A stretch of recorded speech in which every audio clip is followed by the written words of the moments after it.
12.3 비상계엄이 내란입니까? 그 부분은 내란 혐의로 기소가 돼서 지금 재판이 예정돼 있는 사항이라 제가 뭐 그 부분에 대해서는 단정적으로 말씀드릴. 형법상 내란죄 구성 요건이 뭡니까? 내란죄 구성 국헌 요건. 문란 목적으로 폭동을 일으키면 내란. 그러면 상식적으로 대통령이 국헌을 문란한 목적으로 폭동을 일으킬 수 있습니까? 상식적으로 판단해 보십시오. 그 부분은 상식선에서 접근한다기보다도 드러난 사실관계를 통해서 법원에서 최종 판단할 사안으로 생각합니다. 비상계엄의 발동 요건 뭡니까? 전시사변 이에 준하는 비상사태죠. 그러면 그 발동 요건에 대한 고유 권한 누구 거입니까? 1차적인 판단 권한은 대통령이 있습니다만 그 판단이 옳았는지에 대해서는 이제 별도의 또 문제라고 생각을 합니다. 거대 야당이 그동안에 예를 들어서 탄핵 폭주 29차례 했죠. 또 입법 폭주 38차례 법권 행사했죠. 특검 폭주 23차례 했죠. 또 예산안 폭주 이런 게 결국 윤석열 정부의 기능을 마비시켜서 결국 12.3 비상계엄의 도화선이 됐다. 이런 주장 어떻게 생각하십니까?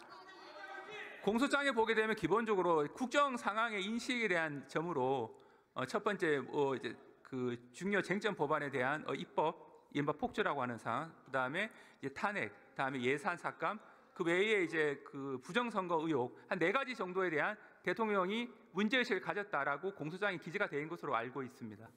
공수처가 내란죄에 대한 수사권이 있습니까?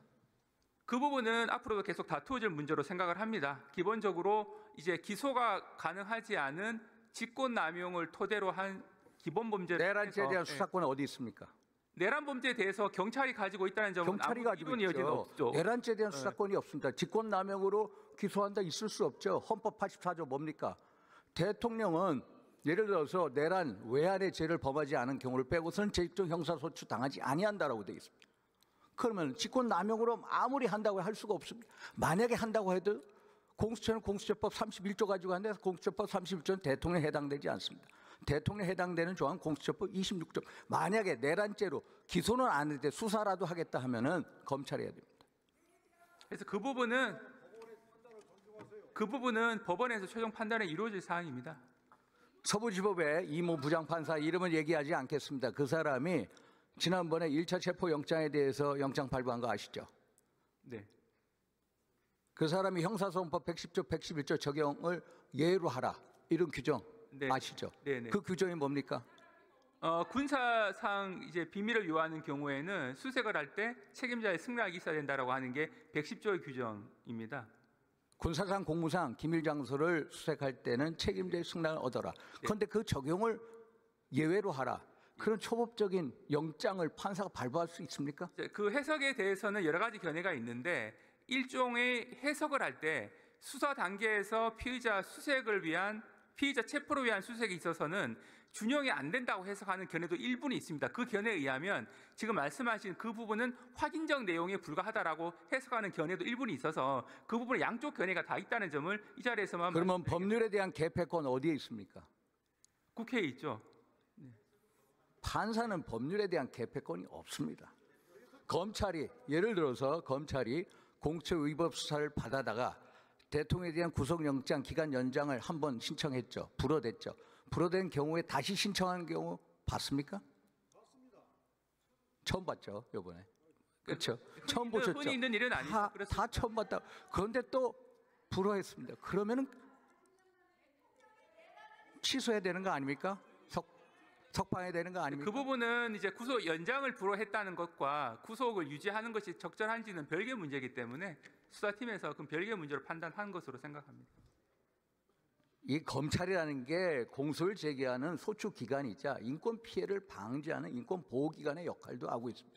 왜 우리가 검사라는 제도를 만들었습니까? 1789년 불란서 혁명 이후에 만든 겁니다. 그러면은 적어도 기본적으로 기간 연장을 2번이나 불허했으면 당연히 구속 취소를 해야죠. 그런데 공수처 위법 수사에 같이 타서 결국은 검찰도 동조를 해버린 격입니다. 그래서 너무나 유감스럽습니다. 그래서 그 부분은 이제 윤석열 피고인 측에서 구속 취소 신청을 해서 이번 20일 날 기일이 잡혀 있으니까 법원에서 일단 또 잠정적인 판단을 할 것으로 생각을 합니다. 차관님께서는 헌법재판소가 탄핵 심판 공정하다고 보십니까? 그 부분은 제가 이 자리에서 저는 대단히 불공정하다고 봅니다. 죄송스럽습니다만 불공정하다 봅니다. 예를 들어서 국회 탄핵 소추단이 내란죄를 삭제해 달라고 요청하셨습니다. 그러면 당연히 탄핵 소추안을 국회로 보내서 재의결을 해야 되는 거 아닙니까? 그것은 최종적으로 헌법재판소에서 결정할 문제입니다. 아니 헌법재판소를 믿지 못하니까 말씀드리죠. 헌법재판소법 32조 한번 보세요. 32조. 재판 중이나 수사 중인 자료 송부를 요구할 수 없습니다. 그런데 송부 요구했습니다.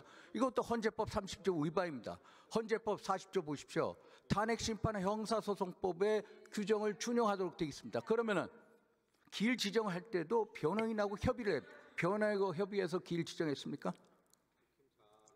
그 부분은 변호인의 의견을 참고해서 헌법재판소에서 그 판단한 것으로. 그러면 2020년 형사소송법 개정돼서 검찰 진술서를 부동의할 때는 어떻게 해야 됩니까?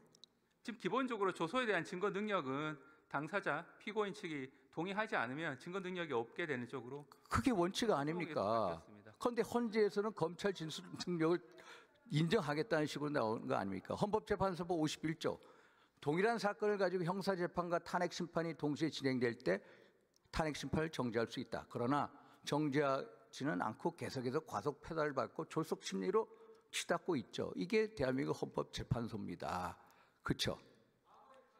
그러니까 기본적으로 탄핵이라든지 뭐 정당 해산이라든지 이런 류의 사건에서 형사소송 절차가 일부 준용되는 측면은 있는데 이 어느 범위까지 준용되는지에 대해서는 그래서 헌법재판소가 대통령에 대한 판단을 최소한의 방어권도 보장하지 않고 있고 그래서 한간에서 헌법재판소를 우리법재판소 반헌법재판소로 부르고 있습니다. 헌법재판소 바로 세워주십시오. 수고하셨습니다.